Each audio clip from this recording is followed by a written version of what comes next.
मैं साफ साफ ये कहना चाहता हूं, इस देश का प्रधानमंत्री गृह मंत्री बहुत बड़ा जिम्मेदारी आदमी है, देश को चलाने वाले नेता लोग हैं। क्योंकि 13 साल मुख्यमंत्री था नरेंद्र मोदी जी और 10 साल प्रधानमंत्री, गृह मंत्री भी बहुत सारे सालों से राजनीति में है। तो ये लोग ऐसा आदत हो गई कि हर किसी को हम डरा सकते, धमका सकते, हम चुनाव जीतने के लिए हम सब कुछ कर सकते। मैं ये बात साफ कहना चाहता हूं, उन लोग ये सोच रहे कि ये बच्चा परसों मुख्यमंत्री बने, चाहे तो दिल्ली पुलिस को भेज दे तो डर कर ये कुछ मामला नहीं उठाने वाले, आरक्षण के बारे में ये नहीं बोलना है। ये आरक्षण हम दिए, ये संविधान हम दिए, ये संविधान बचाने का, आरक्षण को आगे ले जाने का जिम्मेदारी हमारे ऊपर है। तो जिम्मेदारी से ज्यादा कोई जिम्मेदारी मेरे लिए नहीं है। मैं किसी के लिए, कि आपको तो पता है हम किसी को डरते या नहीं डरते, पुलिस या जेल से हम डराए नहीं तो वो सोचदार को हराए नहीं हराए, आपको पता है। तो इसीलिए मैं बात साफ कहना चाहता हूं, भाई आप बड़े जिम्मेदारी में बैठा हुआ है तो बड़े जिम्मेदारी से जवाब दो। किसी को डरा के धमकाने से कोई कुछ फायदा नहीं है।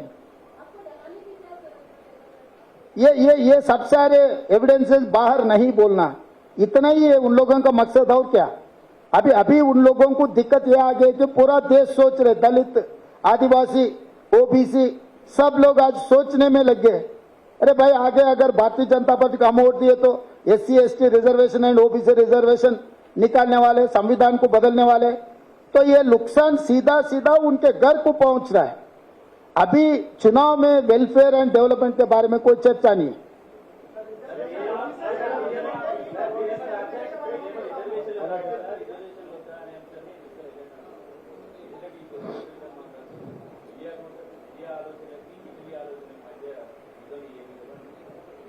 ఇప్పుడు పాపం కిషన్ రెడ్డి ఏం మాట్లాడాలనో ఏం చెప్పాలనో తెలియక బాధపడుతున్నాడు. నేను ఆ రోజే చెప్పిన, ఈస్ట్ ఇండియా కంపెనీ మొట్టమొదట సూరత్కు వచ్చింది, సముద్రం పక్కన సంసారం మొదలుపెట్టి దేశాన్ని ఆక్రమించుకున్నది. ఈరోజు అదాని ప్రధాని ఇద్దరు సూరత్ నుంచే బయలుదేరారు ఈ దేశాన్ని తమ కబంధ హస్తాలలో పెట్టుకొని పాలించాలని. ఈరోజు కార్పొరేట్ సెక్టర్ కోసమే ఈ రిజర్వేషన్ అబాలిష్ చేయాలనుకుంటున్నారు. నేను సూటిగా కిషన్ రెడ్డి గారిని అడుగుతున్నా, కేంద్ర ప్రభుత్వంలో 30 లక్షల ఉద్యోగాలు ఖాళీలు ఉన్నాయి, ఈ 10 సంవత్సరాలు భర్తీ చేయలేదు.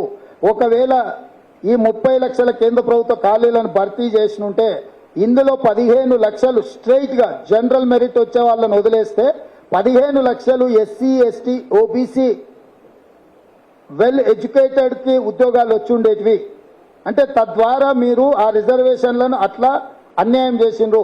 రెండవది, BSNL, LIC, రైల్వేస్, ఎయిర్పోర్ట్ అన్ని నేషనల్ కంపెనీస్ నవరత్నాస్ అమ్మడం వల్ల ప్రభుత్వ ఉద్యోగాలు దొరకడం లేదు, అవన్నీ ప్రైవేటైజ్ అయిపోయినాయి ఈరోజు.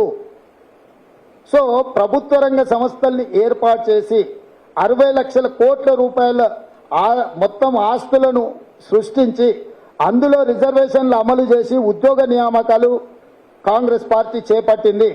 ఇవాళ వాటన్నిటిని అమ్మడం ద్వారా ఈ దేశంలో ఉండే SC ST OBCలకే ఎక్కువ నష్టము.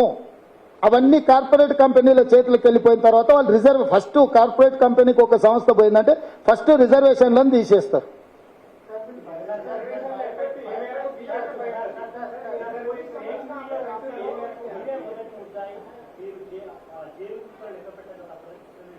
ఇప్పుడు కిషన్ రెడ్డి పోకిరి మాటలకు ఏముంటుంది? ముఖ్యమంత్రి ఎవడైనా ఫేక్ వీడియోలు తయారు చేస్తాడా? బుర్రుండే మాట్లాడుతున్నా ఎవరైనా? నేను ఇంత నిర్దిష్టంగా నేనే కూర్చొని మాట్లాడుతున్నా, నేను మాట్లాడిన వీడియోలే మీరు లైవ్ వేసుకుంటున్నారు. వాళ్ళు రిజర్వేషన్లు రద్దు చేస్తామని ఇంకా ఫేక్ తయారు చేయాల్సిన అవసరం నాకేముంది? ఏమన్నా అంటే కొంచెం కామన్ సెన్స్ లాజిక్ అప్లై చేయాలి. నేను ఓపెన్ గా ప్రెస్ మీట్ పెట్టి బహిరంగ సభలల్లా భారతీయ జనతా పార్టీ RS రిజర్వేషన్లు రద్దు చేస్తుందని నేను చెప్తున్నా, ఇంకా మళ్ళీ ఫేక్ వీడియో ఎందుకే?